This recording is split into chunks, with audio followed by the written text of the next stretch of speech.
Good morning, everyone. This is a case that is not only tragic, but extremely disturbing. Around 10:30 p.m. last evening, a mother's out for dinner and is making every effort she can to get home before her children go to sleep. So she arrives at the house and goes upstairs to say goodnight to her 5-year-old daughter, who sleeps in the top bunk, and her 8-year-old son, who sleeps in the bottom bunk. When she goes and kisses both of them goodnight, her 5-year-old daughter even giggles because she was trying to act like she was already asleep. So she kisses both her children asleep, leaves them there with the children's father, her husband, and runs to the restroom because she has to go to the bathroom. While she's going to the bathroom, she hears several gunshots. She initially believed that the gunshots happened right outside her residence, but then sometime shortly thereafter said these gunshots were too close. Fearing for her own life, she runs outside.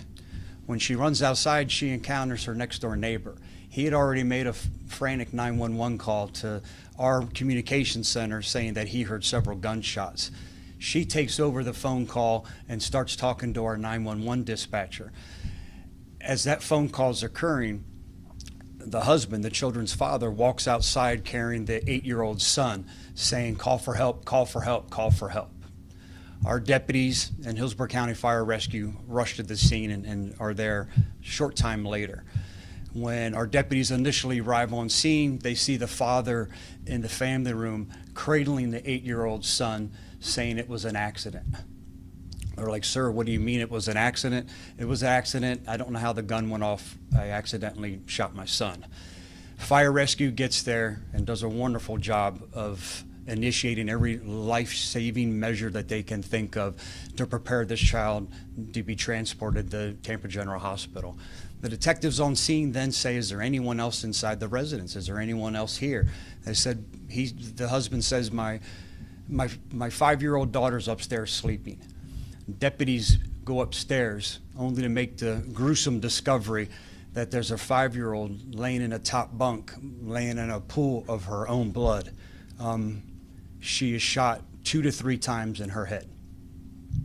The same injury that the 8-year-old had sustained and suffered from. Paramedics come upstairs, again, begin life-saving measures, and rush both children to Tampa General Hospital. Our 5-year-old victim has been pronounced deceased. Our 8-year-old is fighting for his life. He went to surgery last evening and this morning is fighting for his life as the wonderful, wonderful doctors and staff at Tampa General Hospital are doing everything they can to save this young boy's life. This is a case that and an experience that no parent should have to live through, and that no law enforcement officer or first responder should ever have to witness. We as a sheriff's office are struggling today. Our detectives and deputies who were on scene are going to need some help, and we're bringing some counselors in to try to get them through this gruesome scene that they had to witness and detectives have to work through as they continue to put the pieces of the puzzle together here. Arrested is Jermaine Bass. He's 30 years of age. His date of birth is 4/27/1992. He has been charged with first-degree premeditated murder and first-degree attempted premeditated murder and aggravated child abuse. I hope that this individual feels the full weight of the criminal justice system and never sees the light of day where he can ever be in a position to harm another human being. In Tampa Bay, we're extremely privileged. We have so many wonderful resources. The Spring of Tampa Bay. If anyone ever feels they may be a victim of family violence, pick up the phone and take advantage of such a wonderful resource. The same goes for the crisis center. It's as simple as calling 988. That's as easy it is to get the help that you may need, is to call 988.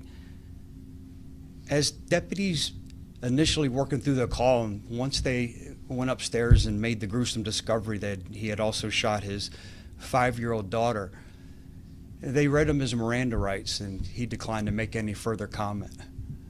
I don't know why he did this, and I don't know if we'll ever know, and he didn't make any further comments except the fact when we encountered the 8-year-old son, and he said that it was an accident, that he accidentally shot his son.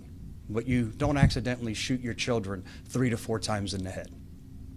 I'll try to take any questions I can at this time. Have there been any other calls to service at this residence? Yeah, great question. No calls for service at this residence, and the Jermaine Bass, we find no criminal history on him. Has the mother been able to shed on any light on whether or not there's been any prior instances of domestic violence? Yeah, from not that we know at this time. We continue to talk to her. As you can understand, she's been through something quite traumatic. So we tread lightly as we're trying to have those conversations with her, but nothing that we know of now. But again, this is extremely preliminary. That could change as she starts to gather her thoughts, but nothing that we know of now. No indicators. Like I said, she kissed her children goodbye and went to use the restroom to go to bed herself. Other than this residence, how would you describe safety in this area, this neighborhood? How is safety there? This neighborhood in North Tampa, up by the USF area, it's a nice neighborhood, a nice family neighborhood. Again, the neighborhood the gunshots and walked outside to see if he could offer any assistance, and immediately called 911. That's all we could ever ask for. So not a bad neighborhood. It's the Armature Gate townhomes north of Fletcher Avenue, east of Barris Avenue. A nice community. And you said the mother ran outside because she thought the gunshots were happening outside? No, she initially thought the gunshots happened outside when she was using the bathroom, but then realized that they happened inside the residence, so she ran outside real quick, and that's when she ran into the neighbor who was there to offer assistance and who had already called 911. And again, moments later, the husband, the children's father, run outside as well, cradling his 8-year-old son, saying, "Call for help, call for help, call for help."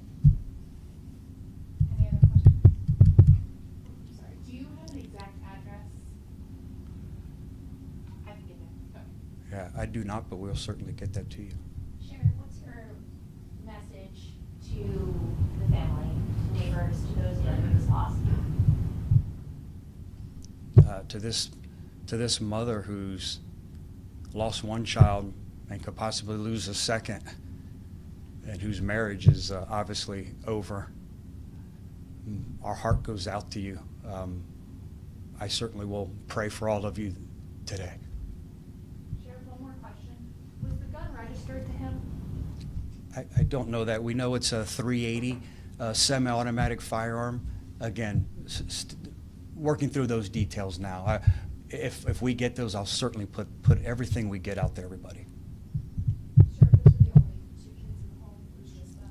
Yes, it was just the 4 who lived in the house, just the 4 were inside the residence when this happened. Thank you, Sharon. Thank you, everyone. Have a great day.